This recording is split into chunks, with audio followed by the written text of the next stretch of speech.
एक love story सुनाना चाहती हूँ, सुना दूं? तो थैंक यू सो मच। अब मैं कहानी बता रही हूं आपको आर्मी के एक नौजवान की। एक नौजवान ट्रांसफर होके एक अलग लोकेशन पे पहुंचा था। इस कहानी के पीछे बहुत बड़ा मकसद है, समझने की कोशिश करेंगे। एक आर्मी का नौजवान एक अलग बोलते ना लोकेशन पे ट्रांसफर होके गया था और उस लोकेशन पे कोई दोस्त नहीं थे, कोई जान पहचान नहीं थी, तो अकेला बैठा था। सोचा लाइब्रेरी में जाऊं और थोड़ी किताबें पढ़ लूं। एक किताब छानी और पढ़ने लगे। वो किताब उन्हें बहुत अच्छी लगी। उस किताब में कुछ मार्किंग करी हुई थी, कुछ लिखावट की हुई थी। तो वो लिखावट, जो कोटेशंस थे, जो थॉट्स थे, वो भी उससे बहुत अच्छे लगने लगे। पूरी किताब खत्म। किताब के अंत के पेज पे लिखा हुआ था, this book has been donated by so and so to the library. और आप जानते हैं वो डोनेट करने वाला कोई इंसान जो था वो एक लड़की थी। अब ये आर्मी वाले इंसान को उनके ख्यालात बहुत अच्छे लगे, तो लड़की ने उसने चिट्ठी लिखी लड़की को कि आपके ख्यालात मुझे बहुत अच्छे लगे हैं और आप बहुत अच्छा सोचते हो। अब किसी लड़की की तारीफ हो जाए तो बताइए क्या होगा? लड़की खुश। अब लड़की ने सामने चिट्ठी लिखी कि खूब धन्यवाद, आपने मेरा थॉट प्रोसेस समझा, आपने मेरी तारीफ करी, थैंक यू। ऐसे चिट्ठी चिट्ठी चिट्ठी चिट्ठी चिट्ठी चिट्ठी सिलसिला शुरू।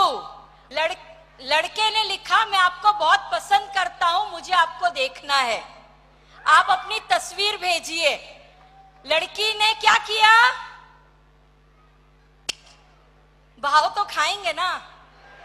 लड़की ने कह दिया नहीं नहीं, मैं तस्वीर नहीं भेजूंगी। लड़के ने कहा प्लीज मिलिए। लड़की ने कहा ठीक है मिलते हैं। कहां मिलते हैं? Delhi airport, gate number 3। अब गेट नंबर 3 पे तय हो गया, बट लड़के ने लड़की से पूछा कि मैं आपको पहचानता नहीं हूं, मैं आपको मिलूं तो समझूं कैसे?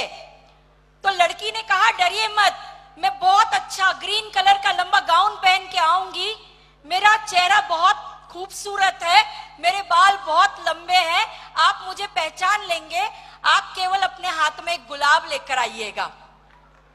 अब वो दिन तय हो गया। लड़का पहुंच गया, मस्त इस्त्री, न्यू शर्ट, लिनेन, परफ्यूम लगा के दिल्ली एयरपोर्ट, गेट नंबर 3। अब जहां वो ठिकाना तय हुआ था वहां नजरें ढूंढने लगी। किसको? ग्रीन कलर के लंबे गाउन को, सुंदर से चेहरे को और लंबे बालों को। ऐसे नजरें ढूंढने लगी। वहां सामने दिखाई तो दिया कि ग्रीन कलर के गाउन में कोई खड़ा है। जैसे नजरें ऊपर चढ़ने लगी, वो चेहरा खूबसूरत नहीं था। वो चेहरा एक बुढ़िया का चेहरा था। झुर्रियां पड़ी हुई थी, बाल लंबे तो थे पर सफेद थे।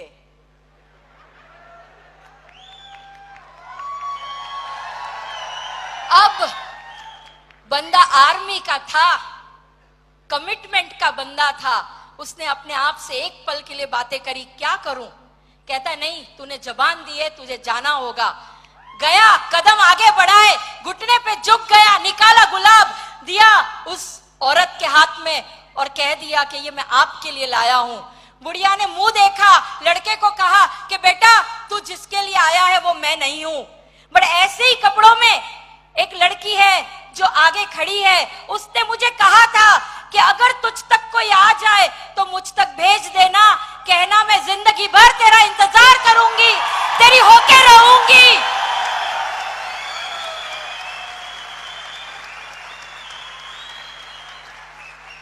फ्रेंड्स, यहां जब कोई आता है, यहां जब पोस्टर लगते हैं, यहां जब हार पहनाए जाते हैं, जब गुलदस्ते देके स्वागत किया जाता है, जब लग्जरी गाड़ी से कोई उतरता है, तो वो जिंदगी हमें चाहिए।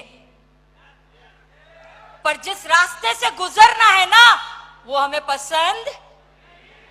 जिस रास्ते से वो मिलेगा शायद वो आपका मनचाहा नहीं होगा, शायद वो झुर्रियों वाला चेहरा होगा, शायद वो सफेद बाल होंगे जो आपको पसंद नहीं है, but the life of your dream will come from that road only. Are you ready? क्या आप उस रास्ते पे चलने को तैयार हो जो आपकी मनचाही जिंदगी आपको दे सकती है? आने वाले 3 साल देने को तैयार हो?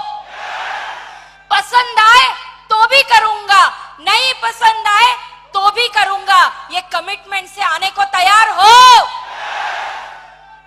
अगर आप 3 साल कमिटमेंट से आने को तैयार हो तो कोई आपको यहां आने से नहीं रोक सकता। मैं आप ही के बीच की हूं, आप ही के बीच की हूं। जब मेरी कहानी सुनोगे तो शायद आपसे बुरी स्थिति के थी, लेकिन आज आपके सामने खड़ी हूं तो only because of one reason कि उस रास्ते पे मैं हरदम चलने को तैयार थी।